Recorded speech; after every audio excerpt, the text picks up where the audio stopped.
Boa noite a todos, sejam todos bem-vindos, bem-vindo, Sheila. Boa noite, Maria, boa noite a todos e todas.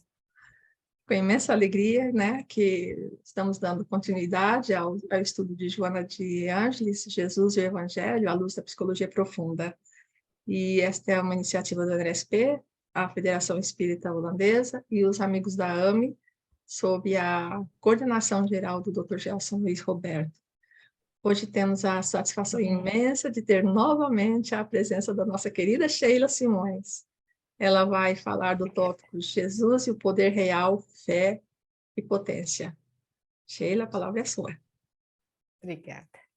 Então, pessoal, de volta aqui, prazer estar com vocês mais uma vez. Eu estava falando para a Maria, esse módulo, eu tenho ele todo em slides, porque quando eu dei aqui em Porto Alegre, foi no ano da pandemia. Eu procurei fazer os módulos, que são 5 módulos, eu procurei fazer sequencialmente, deixando Jesus e o Evangelho por último, quando nós começamos a dar em módulos, né, o estudo de Joana. E aí calhou de ser 2020. Então, eu coloquei todo o material em slides, porque era aula online e tal, e o pessoal entendia melhor. Como são 3 livros, 3 textos, eu quero mostrar para vocês os slides, porque eu acho que vai guiar melhor assim o nosso roteiro, mas não, mesmo que vocês não entendam muito bem, está tudo em português, né? Eu acho que vocês devem entender bem, né? Português tá. Então, todo mundo vai entender, não vai ter problema nenhum. Eu vou tentar aqui. A única questão é essa mesmo, assim, que facilita a... Estão vendo, né? Uhum. Deixa eu ver aqui. Aqui. Acho que é melhor aqui, assim. Tá bem assim para vocês? Perfeito.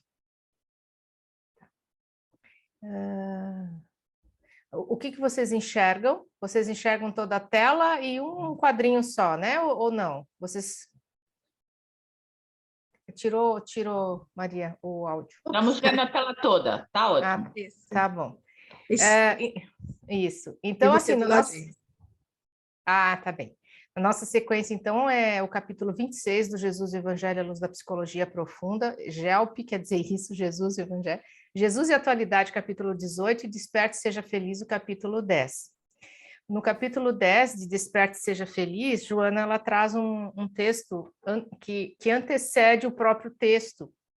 E ali tem geralmente, né, é uma mensagem, ele tem a ver com o tema, mas ele parece que tem um pouco mais de profundidade, assim, né? A gente costuma usar até para finalizar as aulas. E aí, então, nós vamos falar que a fé, né, nós vamos começar pensando o que seria a fé, né? Jesus falou que se nós tivéssemos uma fé do tamanho de um grão de mostarda, que nós faríamos o que ele fez e muito mais, não é isso? Então, segundo os textos de Joana, ela é espontânea, natural e arquetípica. O que isso quer dizer? Espontânea porque ela simplesmente está presente na nossa vida, e natural. Mas nós também temos uma correlação com o que nós tivemos de educação da espiritualidade também, né? Então vai depender muito de como nós recebemos isso na nossa infância e adolescência. Afinal de contas, a forma como nós enxergamos a espiritualidade e Deus está diretamente relacionado com a nossa educação e o nosso relacionamento com pai e mãe. Justamente porque para a criança, pai e mãe representa a figura de Deus, é correlacionado, isso quem diz é Jung, né? Então, a imagem de Deus para a criança bem pequena, a criança assim, até uns 7, 8 anos, a imagem de Deus é pai e mãe. Então, conforme essa criança viveu essa experiência, ela também depois, mais tarde, na vida adulta, ela vai ter a mesma correlação com Deus, ela vai ter a mesma relação de confiança, né, de aceitação, né, de querer ouvir, né, a voz interior, de acordo com o que ela recebeu na infância. Depois muda para a criança? Muda. Ela vai crescendo, ela vai diferenciando as figuras parentais da imagem de Deus. Ela começa a diferenciar, ela começa a perceber que pai e mãe também falham, e aí até chegar no início da juventude e perceber que são humanos, que são falíveis, né? Que até a adolescência, às vezes, o adolescente ainda imagina pai e mãe assim com muito poder. Não é à toa que o nosso tema é fé e poder, né? A potência, né? A real, assim, porque justamente às vezes a gente confunde poder e potência, né, com aquilo que a gente tem, com aquilo que a gente consegue adquirir, não é? E quando a gente entende a fé como sendo uma potência, aquilo que realmente nos sustenta, né? É a fé que nos sustenta em todas as circunstâncias, né, gente? Faz sentido isso para vocês? Está fazendo sentido? Com Bom, certeza. tá bem. Vocês podem abrir o áudio quando quiserem e fazer perguntas sem problema nenhum. Pode interromper, tá? Eu não tenho nenhum problema em voltar depois, retomar o assunto. Então, as vivências transatas que Joana traz é justamente aquilo que nós já trouxemos em várias encarnações, por isso que é arquetípica a fé, né? É arquetípica na nossa experiência transata, né? Nas nossas vivências em outras encarnações e na humanidade, nossa e da humanidade. Então, a fé, ela se transformou muito ao longo da humanidade, não é? E ela tem ao longo desse tempo todo, né, situações assim muito graves, né, em que ela foi confundida com poder e foi imposta à humanidade muitas vezes, e aqueles que não seguiam, que esses poderosos queriam, que acontecia? Eram queimados na fogueira, né, e por aí vai, né? A punição até hoje às vezes acontece em algumas religiões. Então, a fé ela é misturada com esse poder, na humanidade mesmo, né? Então, vai depender também do que a gente experienciou. Mas, de um modo geral, todos nós experienciamos situações muito semelhantes. E é isso que nós estamos falando de ser arquetípica, tá? De estar impressa no self, tá? Que está impressa na nossa alma, no espírito. Então, quando eu falo espírito, alma, né, é o espírito encarnado, o self é o nome na psicologia espírita dada ao espírito. Tanto faz encarnado ou desencarnado, é o self, tá? E self é uma palavra que quer dizer eu, assim como ego quer dizer eu. E esses dois eus, eles estão em conexão o tempo todo. Um maior, que é o espírito, que é o self, é um eu maior, e o ego é um eu menor.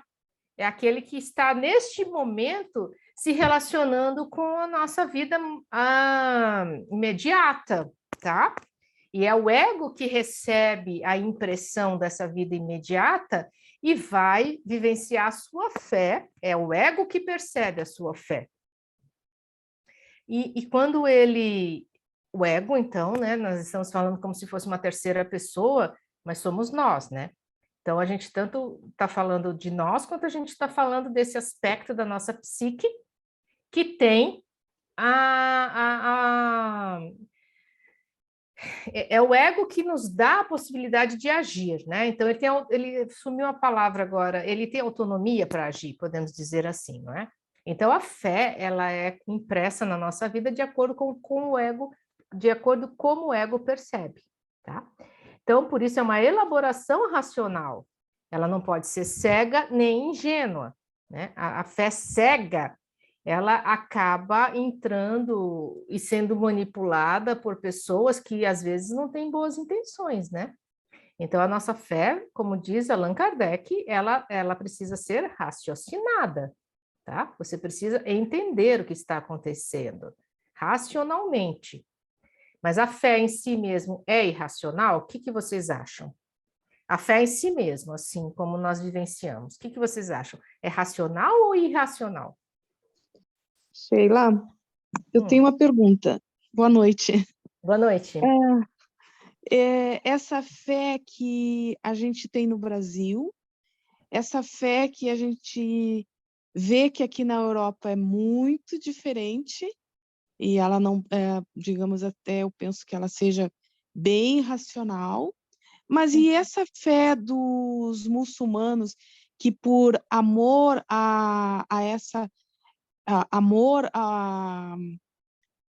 ao ser que eles chamam que eles dão a sua própria vida do homem-bomba, porque ele acredita que se ele morrer junto com outros, ele vai encontrar o paraíso, essa fé muçulmana, essa fé, eu acho que é irracional.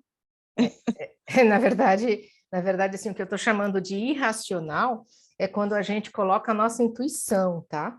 A intuição é irracional na psique. O pensamento e o sentimento são racionais.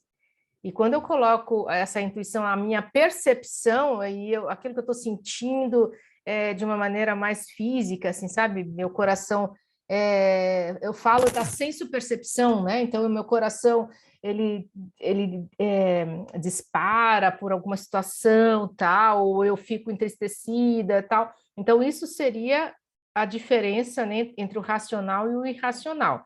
Daí, a fé irracional é a nossa intuição, tá? Essa fé que você está descrevendo, essas atitudes dos homens bomba, essa é o tipo da fé cega, tá? É a fé que não é elaborada, não tem uma elaboração. Ele acreditou que fazendo isso, ele acreditou no que foi dito para ele. Por isso que eu disse, né, que é importante a gente ter a fé raciocinada, como disse Allan Kardec, para você discernir o que eu estou fazendo, né? Para quê, né? Para que vai me servir? Então, a pessoa ela tem uma intenção, ela quer ser salva. Foi dito para ela que se ela entregasse o corpo dela, né, num propósito maior, que ela seria salva, que ela ganharia, né? Como a gente sabe, que eles recebem, né, eu sei nem o que eles ouvem, mas não existe racionalidade ali. Existe uma fé cega. Eu diria que não é nem fé e nem amor, tá? Eu acho que a gente deturpa as palavras quando a gente usa esse... Não estou falando de você, tá, Denise? Eu estou falando assim, que quando você usa isso, amor ou fé, para uma atitude dessa, você deprecia a palavra amor. Amor é tão superior a isso tudo em relação ao que a gente vê na guerra e nessas atitudes que a gente não pode associar, sabe? Eu acho que não vale a pena, assim, não é apropriado, né? A gente associar amor numa atitude dessa de um homem-bomba. Na verdade, é uma pessoa extremamente sofrida, uma pessoa que ela não tem noção do que a vida dela representa, nem para ela, nem para a humanidade. Ela não tem noção. É uma pessoa cega mesmo, iludida, uma pessoa que às vezes está tão revoltada com alguma situação que ela deve ter vivido, e é um suicídio, né, Denise? Então, quem se suicida, ele não tem uma razão para isso, propriamente. Ele tem um desespero, ele tem às vezes, algo assim, realmente... Eu acho que desespero é a palavra que mais representa o suicídio, né? A pessoa, ela perde a esperança, né? Faz sentido, Sheila, Denise? Peraí, deixa só a Denise ver se a Denise concorda com isso, Mônica, só um minutinho. Não, concordo, sim, com certeza.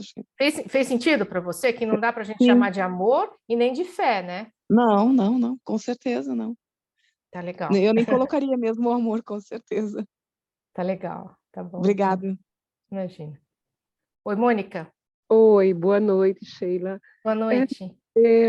Duas coisas. Uma da pergunta que você fez sobre a fé raciocinada e a cega. Eu vejo em duas fases.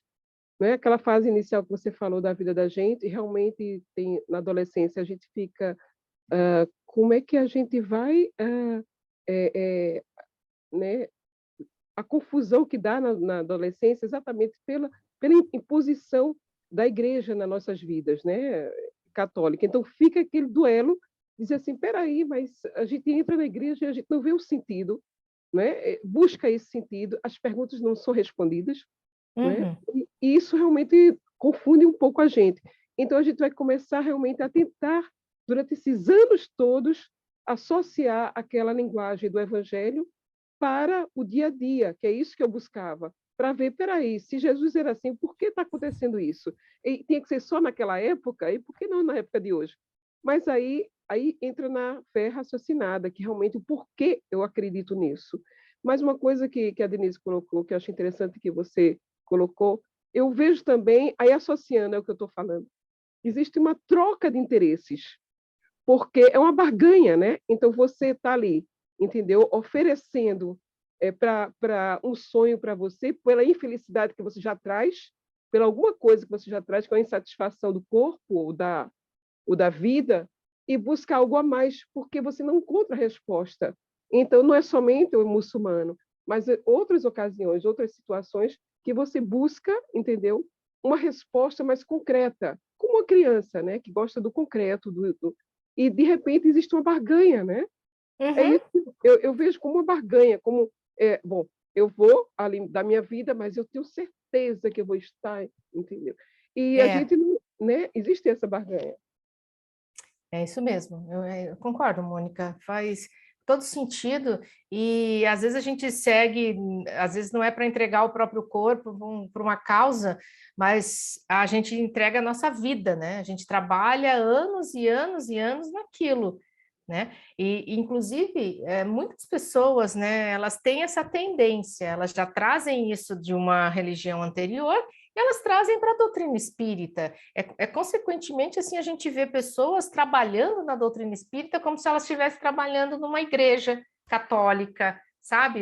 Super obedientes, assim, cordatas à situação. Elas não conseguem elaborar mais do que aquilo, mas isso é da pessoa, né? Não é da doutrina espírita. É a pessoa que imprime aquela maneira de ser. Então, né, faz sentido. Tem das questões mais simples, né, da pessoa trabalhar numa instituição, e tem as coisas mais graves, que é, no caso, o homem-bomba se colocar num contexto desse mesmo, assim, de guerra, né, voluntariamente, mas guiado, né, por essa ilusão de que algo vai ser recebido lá na frente, que é a barganha que a Mônica está trazendo. Então, continuando assim, olhando, né, para esses três textos, e aí vocês vão ver que está misturado. Vocês vão ver aqui, olha, que no finalzinho, eu vou apontar aqui, acho que vocês enxergam. Aqui, ó. O DSF, então, quer dizer que é o Desperte Seja Feliz, tá bem? O meu é página 46, que como eu disse para vocês, tem aquela oração, é como se fosse uma oração antes do texto mesmo. Em face de tal imperativo, no caso ela está falando da fé natural, não é? É-lhe imposto o dever de pensar, de estudar, de reflexionar, conseguindo resistências morais para enfrentar os momentos difíceis, enfermidades, solidão, desemprego, inquietações, infortúnios, com o espírito tranquilo.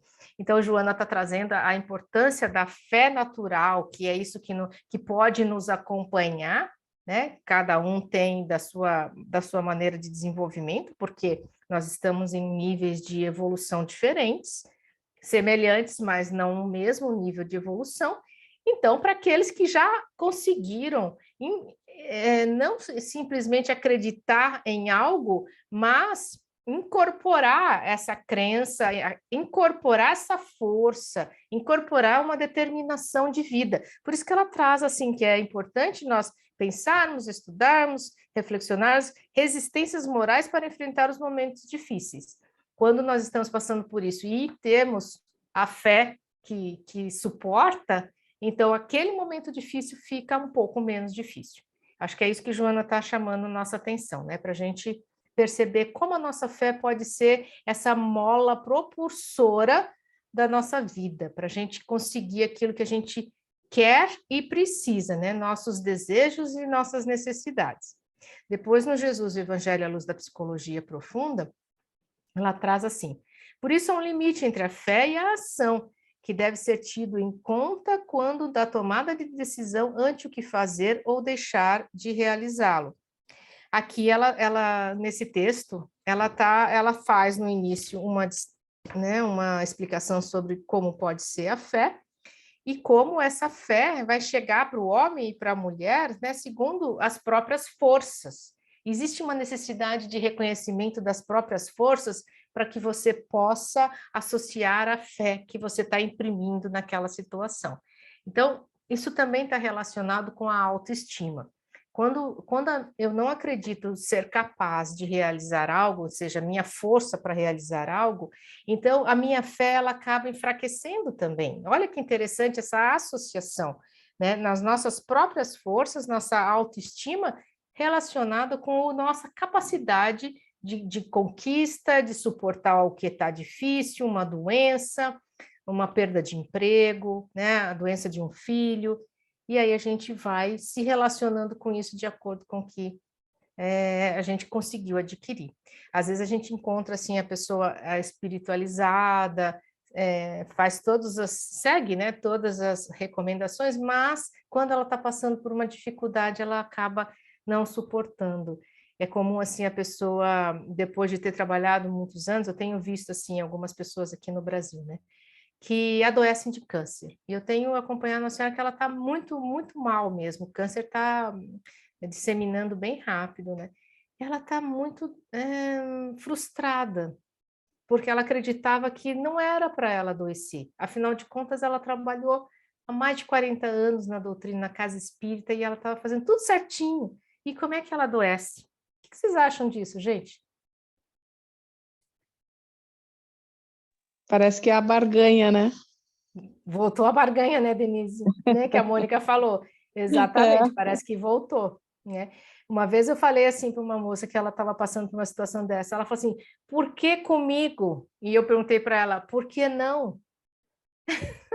Ela, mas sério, eu não ri, claro. Eu estou rindo agora, porque parece uma pergunta, né, ingênua da minha parte, mas por que não?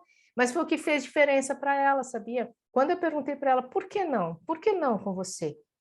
Aí ela começou a se dar conta do que ela precisava reconhecer naquela experiência. E foi uma virada na vida dela. Ela recuperou do câncer, ela realmente ela passou a fazer experiência.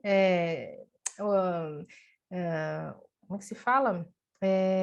Cirurgia espiritual, ela fez várias cirurgias espirituais, e daí quando ela chegou na mesa de cirurgia, o médico falou assim, ué, quem que fez quem analisou o que era câncer, né?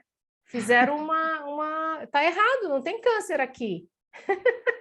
Realmente, a cirurgia espiritual tinha conseguido curar o câncer antes dela chegar, porque ela estava no SUS e demorou a cirurgia física. E a cirurgia espiritual conseguiu tirar ela dessa situação. Então, gente...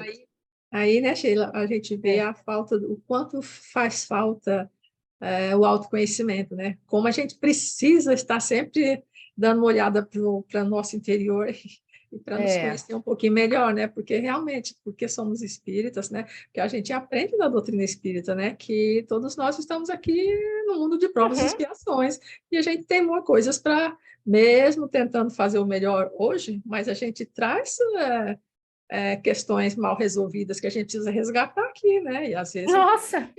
Né? Então, um pouquinho, às vezes a gente sofre porque ainda não nos demos conta do que somos, na verdade, né? Sim. Não, a gente, essa barganha, né, que a Mônica trouxe, né, que muitos de nós já fez com a doutrina espírita, né? Senhor, mas eu estou aqui trabalhando, né? Me ajuda, né? Essa oração. Tá errado? Não sei se está certo ou se está errado, não quero julgar aqui, tá? Mas eu acho assim que a gente pode saber orar, a gente pode aprender a fazer uma oração que realmente vai nos fortalecer na fé, né? E não pedindo as coisas, né? Daí como esses slides foram produzidos na época da pandemia, lá 2020, então esse slide ele chamou atenção para o início da busca pela vacina, né?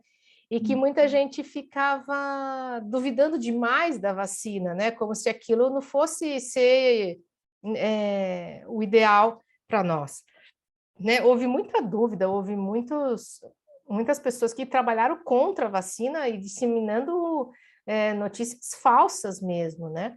Então, eu quis trazer na época, né, essa imagem da vacina para falar sobre a fé e a determinação, porque Joana traz aqui nos textos, no Desperte Seja Feliz, ela traz alguns exemplos de pessoas que tiveram essa fé tão estruturada, tão bem administrada na vida, que elas chegaram ao final do seu objetivo.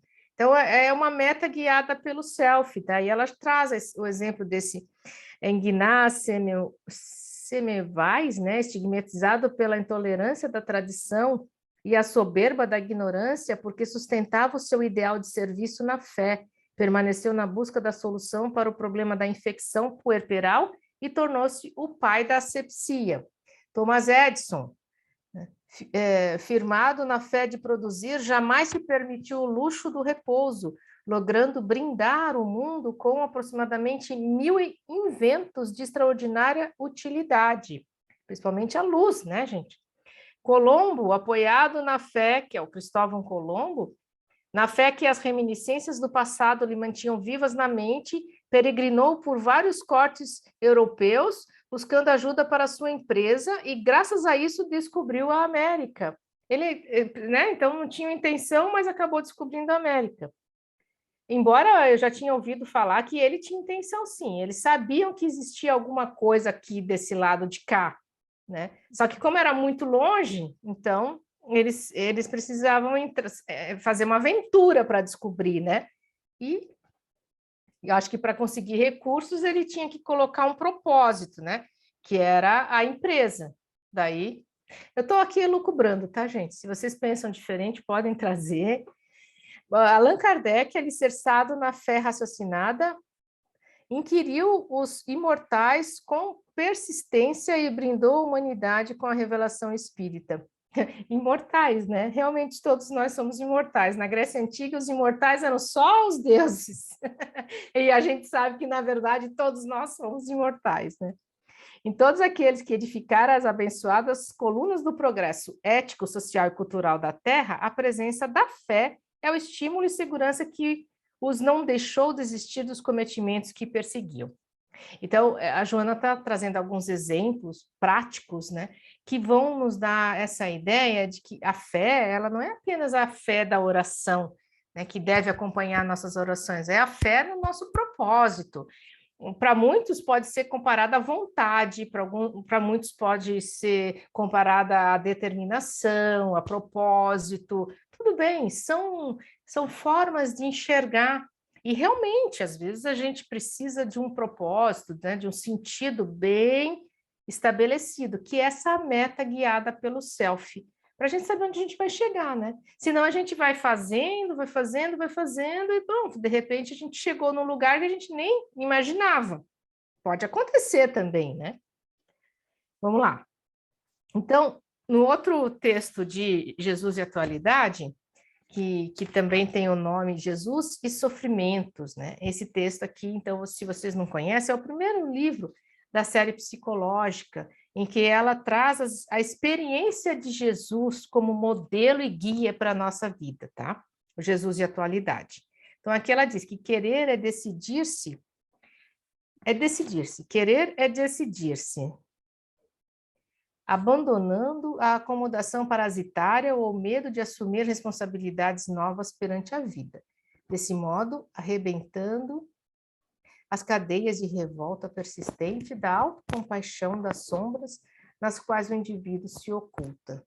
E essa determinação, ela também é algo que pode ser aprendido e construído ao longo do nosso desenvolvimento. É sim. A gente pode começar com algumas situações com muito medo, né, muito resistente, não arriscando quase nada, e dali a pouco a gente vai ganhando determinação, ganhando mais coragem, podemos dizer assim, e nesse sentido a gente chega onde a gente gostaria. Ok? Faz sentido isso, gente? Então tá bem. Deixa eu te fazer uma colocação. Entre a fé e a determinação, a gente pode supor que pode ser a fé humana, né? Onde eu creio na minha potencialidade e trabalho para alcançar aquilo que eu acredito que eu sou capaz de realizar, né? Então, como você falou aí sobre esses descobridores e cientistas e tudo, eles acreditam e vão trabalhar em prol daquele objetivo, né? Sim. E existe uma palavra na psicologia profunda que é daimon, né? O daimon ele até vem dos gregos, de Platão, né? O daimon, para Platão, era justamente aquele que descia no momento que a pessoa reencarnava. Quando a pessoa reencarna, então ela recebe um daimon para ela cumprir, que a gente também pode entender que é o nosso propósito reencarnatório. Nós temos um propósito que é um programa reencarnatório preparado antes de nós reencarnarmos. E dentro desse programa pode ter, então, por exemplo, a nossa incumbência de descobrir a luz, a lâmpada, né? Luz elétrica. Então, o Thomas Edison pesquisou, parece que tem uma frase que ele diz que ele fez 1.000 e tantos testes sei lá, 1.800 testes. E aí ele podia ter desistido. 1.800 testes e não deu certo. Vou fazer mais um. E no 1801, eu não sei exatamente o número, mas é uma história que se conta. Aí deu certo, tá? Então, aqui, Joana está trazendo como esse propósito de fé, uma fé determinada, tá? Que a pessoa segue e acredita nisso. Mas na psicologia, na psique humana, nós também temos alguns direcionamentos que podem, que o espírito fala para o ego assim, né? O self fala para o ego, olha aqui, você precisa realizar tal coisa. Você está no caminho errado. Se você não sair desse caminho, você não vai conseguir realizar, tá? A gente recebe essa informação, que é o daimon nos dando, né, a noção do que nós precisamos. E às vezes a gente é tão teimosa, que a gente fala, não, aqui eu estou segura, aqui eu vou conseguir atingir o mesmo objetivo, e vai ver que não consegue. Quando você muda, quando você faz outra coisa, aí as portas se abrem, os caminhos se abrem. Porque aí sim você está no seu daimon, né? No lugar que você precisa para realizar. Tá, Gigi? Então é uma coisa bem bacana assim da gente poder descobrir o nosso propósito, nosso daimon, e às vezes prestar atenção na criança, que ela pode não ser aquilo que a gente imagina que ela seja. Ela pode querer fazer uma outra coisa. E se a gente não permitir, se a gente insistir que ela volte para aquilo que a gente acredita que é o melhor para ela, a gente pode atrapalhar o daimon da criança, tá? É isso mesmo. Vamos lá, mais um pouquinho, senão eu não sei que horas são, deixa eu ver. 5h30. Então, uma das coisas muito interessantes era em relação ao que Jesus perguntava para aqueles que ele... Deixa eu botar aqui de lado para não atrapalhar. Não sei onde que vai atrapalhar. Aqui atrapalha? Não? Não. Não? Não é que eu não sei se eu mudando o meu muda para vocês. Vocês enxergam o quadrinho ou não? Estamos enxergando. Com a minha mudança aqui, eu não sei se muda só para mim ou muda para vocês também. Estamos enxergando o slide com o texto, tu crês que eu possa te curar? E do lado direito tem uma foto, né? Isso, mas e o quadrinho de quem está falando? Não, aí não, a gente não está vendo ainda não.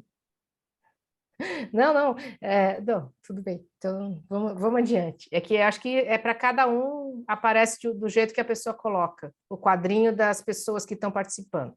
Sim, como você está fazendo, o speaker, né? Só aparece você do lado. E quando alguém fala, aí aparece a pessoa. Tá, então tá certo. Tá. Então, essa era a frase que Jesus, né, fazia às pessoas. Ele perguntava às pessoas quando pediam ajuda a ele: tu crês que eu possa te curar? Por que será, né? Jesus, ele não saía curando, independente da pessoa pedir ou não. Ele esperava que a pessoa viesse até ele. E isso é muito importante, porque ele estava usando um mecanismo muito forte, que domina muitas vezes a nossa experiência, que é o medo. O medo e o desejo, eles têm uma oposição, eles são opostos complementares. Aquilo que eu tenho muito medo, no inconsciente, eu tenho um desejo de igual proporção. E aquilo que eu desejo muito, eu também tenho medo. Então, medo e desejo são essa dupla que anda junto. A gente escolhe, muitas vezes, pelo medo. Nossas escolhas de vida, elas podem ser pelo medo. E quando eu decido escolher pelo desejo, dar mais atenção ao meu desejo, o medo rebaixa, ele vai para a sombra, ele vai ficar no inconsciente. Ele não deixa de existir. Eu faço o que eu tenho que fazer com medo mesmo, tá?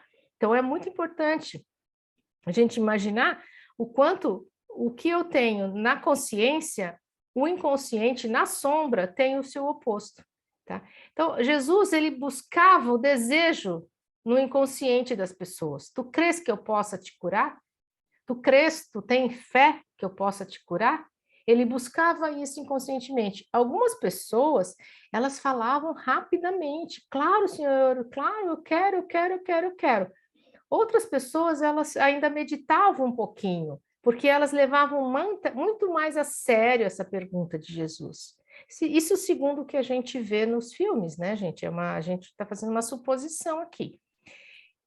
E nesse sentido, essas pessoas, às vezes, elas diziam que sim, que sim, que sim, mas no inconsciente delas, na sombra delas, elas não acreditavam muito. Na verdade, elas queriam pôr em dúvida aquilo que Jesus estava fazendo, né? Estava se mostrando.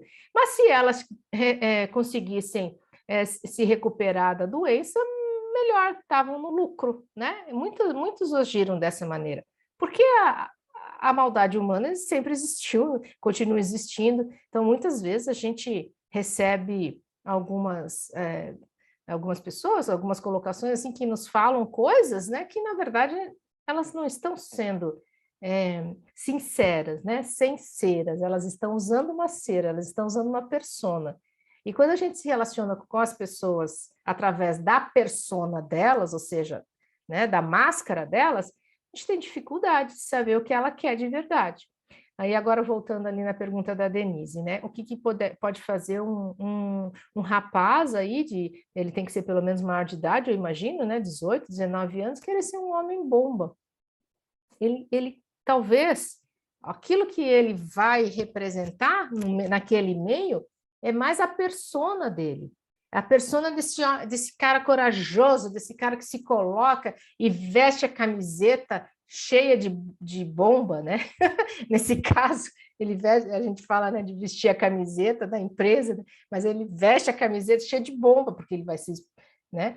Mas o que eu estou falando aqui é que a pessoa, quando ela não se apresenta realmente de uma forma sincera, né? Sem essa máscara, então... E Jesus sabia disso. Ele perguntava para que a pessoa pudesse acessar a sombra dela. Tá bem? Então, aqui nesse slide está mostrando isso, que na sombra tanto tem o desejo como o medo. Seja lá o que tiver, na consciência vem um aspecto e no inconsciente fica o outro. Tá bom? E Jesus, então, ele próprio, Jesus homem, como diz Joana, ele foi fiel ao compromisso que ele assumiu. Ele sabia desde o início que ele precisaria passar todas as dificuldades que ele passava. E ele se sustentava na fé. Alguém quer fazer pergunta? Não? Sheila, só uma perguntinha. Será que isso então... Todos nós trazemos isso já no nosso inconsciente, porque, na verdade, a gente confia, a gente acredita em Jesus, em Deus, mas muitas vezes, como tu mesmo diz, a gente pode ser assolado por uma doença e coisa, e a gente sabe que se depende muito da minha vontade, o poder de cura está mais em mim do que fora, como aquela tua paciente, né? Então, quer dizer, a gente não acredita mesmo de soltar. Não é todas as pessoas que conseguem soltar isso. Não, eu vou confiar, eu confio. Mas isso não é uma coisa... Tu pode falar, mas não é verdadeira. A gente pode falar, mas não é verdadeiro. Vou pôr por mim. Isso. Aí que tá, né? O que às vezes acaba acontecendo... Estão me ouvindo? Sim. Sim? Aqui apareceu um... Ah, tá. É o medo. O medo fala muito mais alto. Então, o desejo de cura da pessoa está no inconsciente, ela não acessa. Precisa fazer um trabalho para acessar o desejo de cura, tá? No caso de uma doença do corpo. Sim. Tá? E é nesse sentido que eu quis trazer esse esquema aqui para vocês e usar a frase de Jesus, né? A gente não pode perder essa frase. Tu crês que eu possa te curar? E quando a gente pede para Deus, para Jesus, para quem quer que seja, para a gente receber uma graça, será que a gente está pedindo realmente com desejo? Será que a gente realmente quer se curar? Porque existe uma outra questão aí que é o ganho secundário, que para muitas pessoas estar doente é mais vantajoso do que se curar. Aí é um outro problema que não se resolve tão fácil assim. A pessoa precisa de uma longa dedicação. Ela fica segurando a doença. Ah, eu estou sofrendo, eu quero, eu preciso, mas ela está segurando a doença, porque para ela, segurar a doença tem vantagens. Infelizmente, gente, infelizmente acontece isso. Respondi, Denise? Respondeu. Obrigada, Sheila. Então, fidelidade ao compromisso, né? Que Jesus, então, ele sabendo desde o início tudo que ele iria passar, ele foi fiel até o final. Tudo bem, tudo é muito simbólico, né? Na passagem de Jesus, o mito cristão é muito simbólico. Ele traz um exemplo para que a gente possa usar na nossa experiência de vida. Não é para a gente fazer igual ele, mas é para a gente usar a nossa experiência como ele pôde fazer, sabe? Para a gente tentar ser fiel ao nosso compromisso. Isso sim, né? Então, Joana está falando aqui que o crer é uma decisão grave, de maturidade emocional e humana, eu acho que séria, né? Uma decisão séria, né? Você acreditar. A crença vive inata no homem, aguardando os estímulos que a façam desabrochar-se, enriquecendo de forças a vida. Há uma crença automática, natural, herança arquetípica das gerações passadas, que induz a aceitação dos fatos, das ideias e experiências, sem análise racional. E existe aquela outra que é resultado da elaboração da lógica, das evidências dos acontecimentos com os quais a razão concorda. Cresce, portanto, por instituto e por conhecimento espiritual. Cresce, portanto, por instinto e por conhecimento experimental. Olha que bacana, né? Então, é aquilo que a gente estava falando, que existe a fé irracional, que é o instinto, que é a intuição, que é aquilo que vem do nosso ser mais profundo. E tem o conhecimento experimental. Não, eu já passei por isso e eu sei que as coisas são assim mesmo. Ou então eu aprendo com a experiência do outro. Não, eu sei que nessa fase as pessoas... Então eu vou esperar que o sofrimento vai ter seu curso. Geralmente, quando a gente adoece, o médico fala, vai acontecer tal coisa, tal coisa, tal coisa, tal coisa.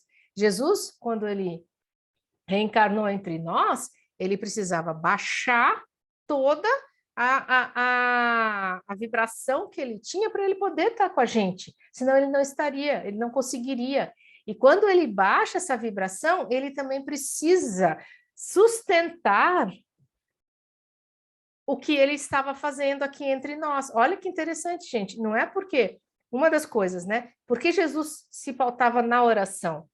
Para nos ensinar que a oração nos sustenta, mas ele próprio não podia perder essa conexão com o self, com Deus, né, com o Pai. Ele precisava, então, se manter conectado para suportar, tá?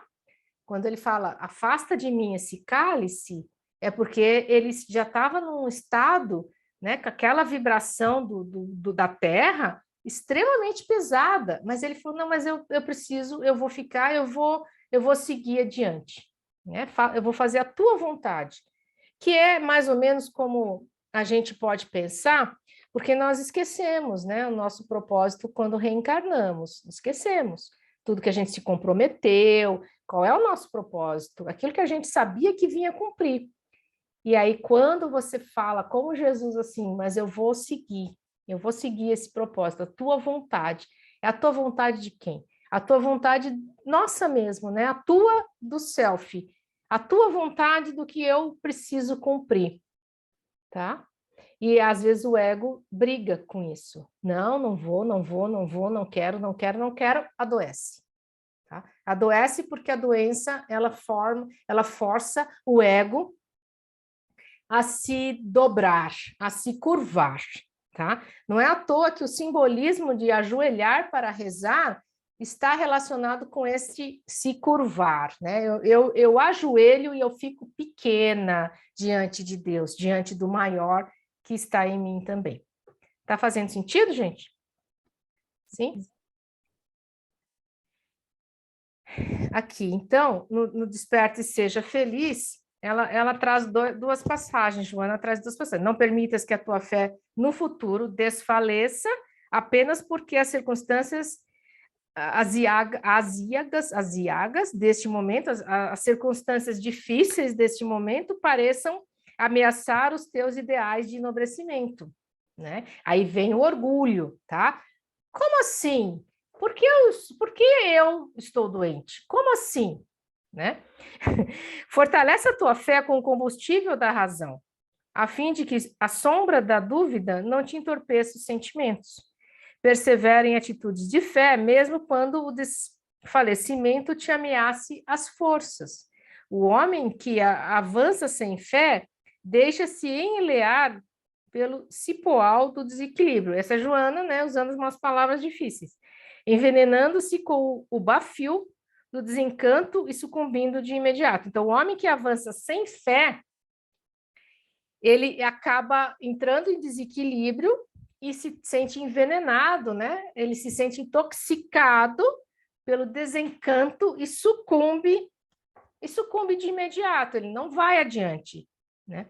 Então, Jesus, a fim de levar até o fim os objetivos abraçados, viveu a fé em Deus e no futuro feliz, sem nunca desistir, permanecendo fiel, sem cansaço, em todos os momentos. Olha que lindo, né? O que Joana nos traz da importância de nós acreditarmos, né? De que as coisas que estão nos acontecendo, elas têm um propósito, elas estão realmente se apresentando porque é o nosso compromisso, tá? Sempre, aí você vai falar assim, mas sempre? Bom, sempre foi uma escolha tua, né? Seja encarnado ou antes de encarnar. Foi uma escolha tua, você fez essa escolha. Você abraçar a escolha e seguir adiante é outra coisa, né? É como Jesus. Jesus fez uma escolha de vir. Ele tinha um compromisso, mas ele é o cara, né? Então, ele tinha muito mais força do que nós. Aqui são passagens do Jesus Evangelho à Luz da Psicologia Profunda nesta página. Então, eu vou pegar esses fragmentos aqui que mostram, então, que Jesus, nessa passagem, ele está falando com os que antecederam. Elias, ó, aqui a Joana fala assim, ó, naquele momento de magnitude. Deixa eu só achar aqui o texto. Alguém tem esse texto aí? Bom, aqui é o momento em que ele está tendo um encontro com Elias e com Moisés, se eu não me engano. E os apóstolos viram que ele estava, que era Jesus e os outros dois eram em espírito, né? Então foi uma experiência assim muito forte que os apóstolos presenciaram, né? Socorro espiritual. Jesus compadeceu-se e cindiu a treva que envolvia o jovem. Aqui naquela passagem que ele traz o jovem, né, de volta, né? O jovem sucumbiu à obsessão. Então, ó, conhecendo o insondável ser humano, Jesus compadeceu-se e cindiu a treva que envolvia o jovem, percebendo-lhe a história pretérita, quando delinquira, quando o jovem era delinquente, vinculando-se ao odiento perseguidor, que não cedia no propósito infeliz de si impuser. Então, a gente sabe, né, que nas obsessões, muitas vezes, o obsessor persegue, né, a pessoa até a vida atual e começa a obsediar, cobrando uma dívida do passado, né? E aí Jesus, então, reconheceu isso e conseguiu encaminhar o espírito para que o espírito seguisse adiante e deixasse, né, esse propósito de ficar se vingando, né? Não se davam em conta que para cada espírito em sofrimento a terapia é específica, porque não são todos da mesma classe moral, do mesmo estágio evolutivo, necessitando de variada gama de recursos para chegar-se até cada qual. E aí a gente também entende que hoje em dia nós vamos ter uma dificuldade na nossa vida que é própria da nossa experiência evolutiva. O outro pode passar pela mesma circunstância, mas ele se deslancha muito melhor, ele vai muito bem. E o outro vai pior que a gente. O outro adoece, fica paralisado, fica revoltado. Ou seja, cada um no seu estágio evolutivo, mas vivendo experiências semelhantes. Isso pode acontecer e acontece com muita frequência, né? Nas pessoas que a gente conhece.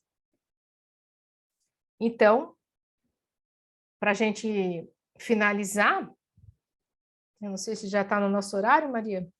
Está quase, né? Deixando umas para perguntas. Quase, já está. Aqui, esse texto que eu reservei aqui para vocês, ele está no Jesus Evangelho, no finalzinho ali. A fé em Jesus era certeza do próprio poder, da perfeita sintonia com Deus, a quem recorria sempre que necessário, sabendo por antecipação dos resultados que seriam colhidos. E isso serve para nós até hoje.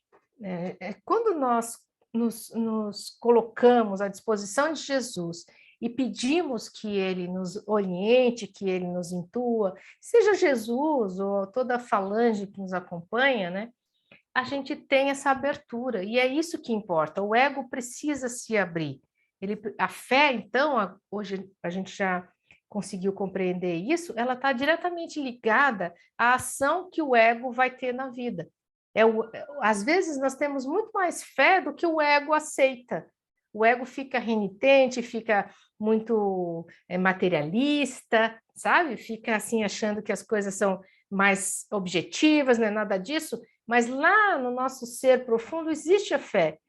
Quando que ela vai aparecer? Quando ela vai chegar? Quando o ego rebaixar essa racionalidade fria, né? Essa racionalidade mais hedonista, né? Porque aí é uma racionalidade de poder, uma racionalidade para se mostrar dominante, e aí ele acaba rebaixando a fé.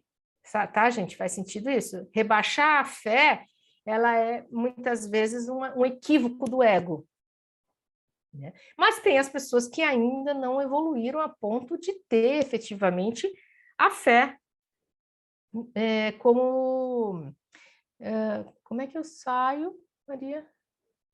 Como é que eu tiro? Só um pouquinho. Se você fechar o PowerPoint, aí volta. Não, acho que tem que sair. Aí, pronto. Oi? Fechou? Sim, fechou. Tá. Eu estava dizendo, então, que a pessoa, muitas vezes, ela impede, né, a ação da fé na vida dela com um ego renitente, com um ego hedonista. Tá? Então, agora eu tenho uma imagem social que eu preciso manter. Eu não posso, né, mudar isso que eu estou mostrando para o mundo. As pessoas me conhecem desse jeito, então eu tenho que ser assim. E aí eu acabo não deixando que a fé se expresse na minha vida. Tá?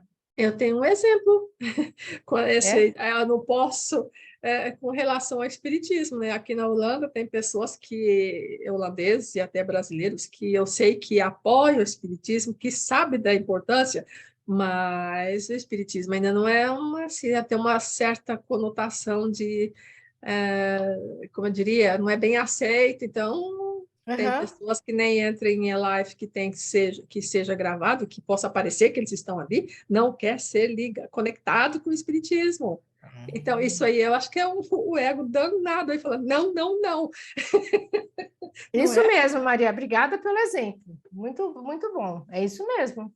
É um ego orgulhoso e hedonista, né? Eu tenho que manter essa imagem que eu mostro para os outros, que eu sou racional, que eu sou objetivo, que eu acredito nos fatos, que eu sou cientista. Por outro lado, né, eu acho que todos nós temos assim, aquelas coisas na vida que a gente precisa fazer, que a gente tem certeza, né? Você vai fazer aquilo porque você sabe que tem que fazer e vai fazer aquilo. É uma certeza que você tem. Quando você estava falando que a intuição, deixa eu ver, eu notei em algum lugar, que a intuição a fé irracional, pensei, vixe, Maria, então algumas coisas eu fiz assim, porque era certeza, eu tinha que fazer aquilo, né? Era tão certo para mim que tinha que tinha que tomar aquelas decisões e às vezes até correr risco, né? De relação ao espiritismo aqui, né? Quando a gente começou, tudo tão nada, não tinha nada, não tinha base nenhuma, mas a gente temos que fazer assim, não, vai ser e vai dar certo. E vamos, quer dizer, essa intuição, porque eu acho que é o planejamento, né? Eu acho que eu vi também aqui, quando você estava falando, duas coisas bem importantes. O planejamento que a gente traz, que dá essa certeza, né? É o self, ele dizer, não, você se comprometeu, você vai fazer isso sim, né? E, por outro lado, essa fé natural que todos nós já adquirimos, né? Talvez, sei lá, por experiências, que a gente... É aquela coisa assim que te dá tranquilidade, né? Você sabe que você confia que está fazendo aquilo com a ajuda dos benfeitores e que vai dar certo. Você não tem medo, você vai... Quer dizer, o medo está lá guardado na sombra, né? É isso, agora você já sabe, Maria. O medo a gente tem, mas ele, né, Mas o lado que supera é o desejo. desejo de fazer aquilo, porque você sabe no teu inconsciente tá, que você vai fazer aquilo e vai dar certo. Né, bem interessante. Eu achei super interessante. Quando eu vi, eu achei, uba, a gente vai falar da fé, né? Bom, muito bom. Tá, tem um iPhone querendo fazer uma pergunta. Ai, boa noite, Sheila. Aqui é a Cris. Oi, Cris. Eu queria que você me ajudasse num raciocínio meu, não sei se eu tô certo. Eu tive um momento de discussão com a minha fé. Eu comecei a meio que fazendo os estudos da Joana, né? Aquela coisa de Brasil, educação muito católica, apostólica, romana. Enfim, eu comecei a me questionar e eu cheguei numa seguinte raciocínio. Eu gostaria que você me corrigisse ou me orientasse. A fé raciocinada de Kardec, que ele traz ali no Evangelho, capítulo 19, eu acho, 20, não lembro agora, né? A fé que transporta a montanha. A fé raciocinada é quando a gente realmente compreende as leis que regem o universo, quando a gente compreende a ação de Deus no universo, e aí quando a gente tem essa compreensão, aí essa fé, ela é mais, como se diz, ela toma conta de nós como Jesus, né? Que ele sabia do propósito dele, porque ele compreendia, né, esse mecanismo que rege o universo. Seria isso, essa fé raciocinada? Seria isso e um pouco mais, né, Cris? Okay. Cris, né? Cris? Sim. Pelo fato de que raciocinada também está relacionado com você, por exemplo, buscar o recurso da medicina, né? Então, a pessoa ela tem um câncer, ela não pode deixar de se tratar, ela tem que fazer os tratamentos. Mas como a pessoa que eu te falei, ela também faz cirurgia espiritual. Ela faz o tratamento material e o espiritual. Essa é uma fé raciocinada. Ela acredita, mas ela sabe que ela tem coisas que ela precisa fazer. Não dá para simplesmente deixar na mão.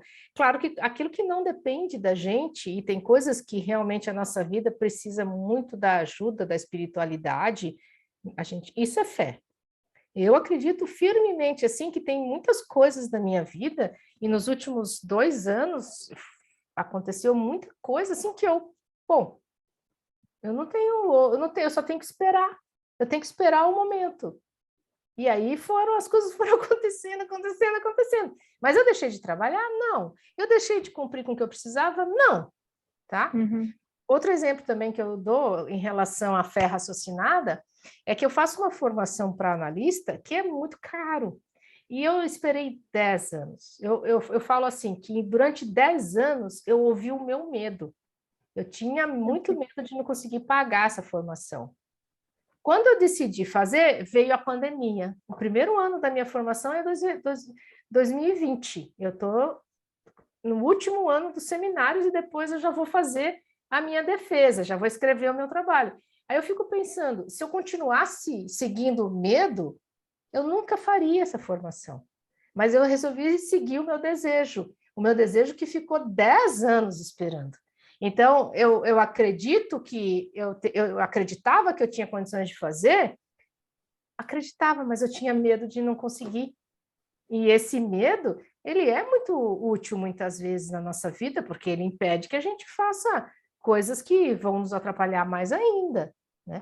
Mas né, junto com esse entendimento, eu sabia que eu não podia abrir mão do desejo. Eu continuei cultuando o meu desejo. Ele ficou ali, eu não esqueci dele, tá? Então, se a gente trazer isso para a fé e para aquilo que a gente quer realizar e para aquilo que a gente quer conquistar, muitas das coisas vão ser primeiro...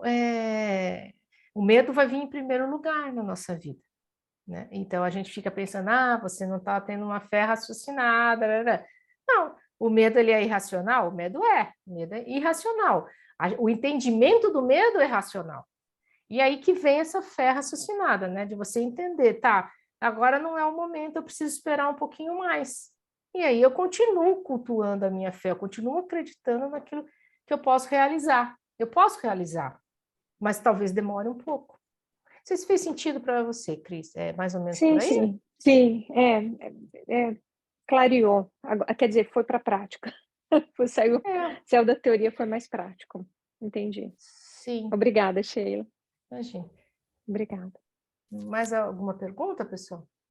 Algum exemplo que vocês tiveram na vida em relação à fé? Eu tenho uma pergunta. Por exemplo, se você tem, se você demora muito para correr, para ir atrás, né, do que você tem o propósito na vida. Se você demora muito, se você tem muito medo, esse medo pode refletir no seu corpo físico como uma doença? Sim, sem dúvida. A psicossomática já estudou muito isso. O medo ele começa desde um intestino preso, né? Uma constipação, você não consegue ir aos pés, não consegue fazer cocô, número 2. Aqui no sul eles falam ir aos pés, não sei se vocês sabiam disso. Não mas você fica constipado, não consegue, né? E para outras coisas mais graves, até um câncer. Tá? Realmente, o medo ele é uma emoção tão primária, está conosco desde as nossas primeiras encarnações, que ele está associado a várias emoções que nós temos. Nós podemos ter praticamente todas as emoções associadas ao medo. Tamanha, né, primarismo que ele é na nossa vida. A Joana chama de medo atávico, culpa atávica. Ela fala que medo e culpa são associados. Então, é muito interessante assim a gente realmente perceber, né, se a fé está pautada, aí vem a fé raciocinada, né? Em quê? No que a minha fé está pautada? No que ela se alicerça? Tá? Onde eu vou buscar meus recursos de fé? Quando eu falo onde, né? Eu estou falando dentro da gente, né? Mas aí pode ser no meu sentimento, na minha vontade, no meu, né? Na minha racionalidade, aonde eu vou buscar meus recursos? Eu preciso conhecer isso, tá? Então, eu acho que é bacana a gente meditar sobre isso. Não é à toa que Jesus chamava os apóstolos, né, de homens de pouca fé, quando aconteceu aquele episódio do mar ficar revolto, né? E você acha que aquilo foi sem querer? Não, Jesus, ele montou todas as situações, né? Ele sabia das situações porque era necessário ensinar os apóstolos primeiro e depois nos ensinar. Né? Então, ele vou dormir, estou cansado. Mas tem que ser aqui no barco? Vai dormir aqui? Por que não espera para dormir em casa? Não estou cansado, vou dormir agora. E aí e ele sabia que as coisas iam acontecer assim, e os apóstolos foram provados na fé, né?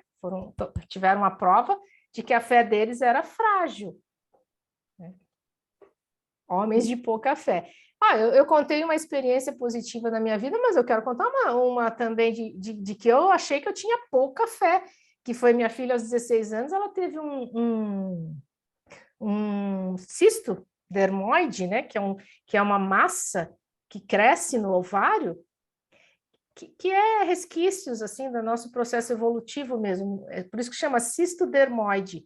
É uma massa de células da fecundação, né? Da fecundação não, no nosso período embrionário. E aí ele ficou ali alojado em torno do ovário, e conforme ela ia menstruando, o sangue ia fazendo o cisto crescer. E ele chegou a ter 8 centímetros, né, do lado do ovário. E quando o médico passou com ela, assim, depois da cirurgia, ele não sabia o que ele ia encontrar. Ele falou, olha, tinha 8 centímetros, ele tinha visto na imagem, mas ele não sabia se ia conseguir tirar sem tirar o ovário. E tirou, ele conseguiu cortar, preservou o ovário dela. E quando ele falou aquilo, eu tive um impacto. Ele falou, nossa, era benigno, mas podia não ser.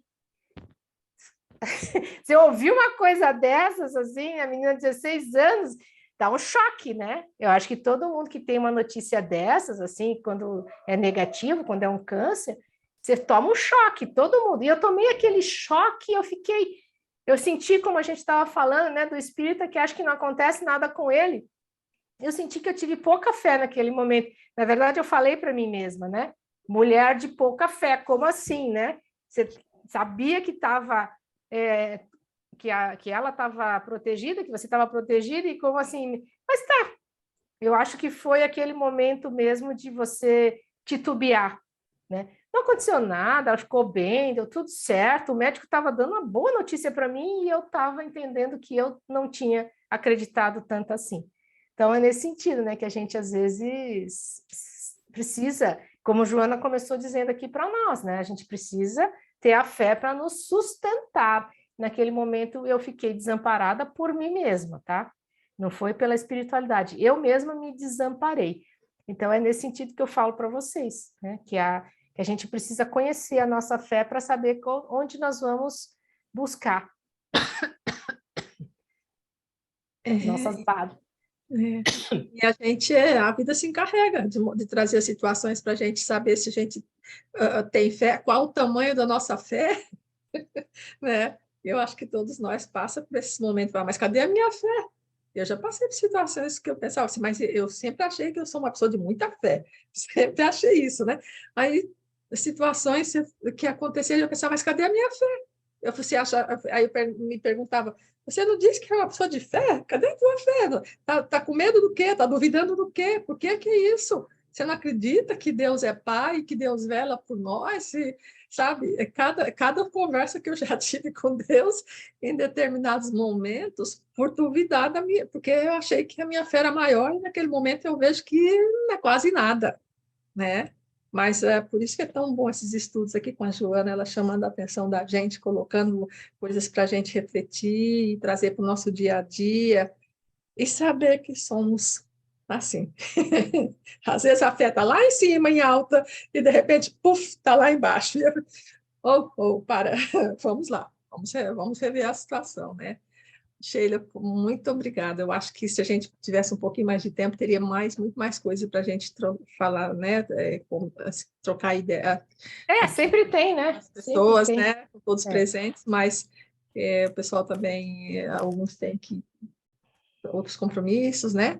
Então, nós vamos encerrando. E é tarde aí, né? Aqui já é hora de dormir. O pessoal está com sono. Tá bom, então, obrigada, gente. Beijão para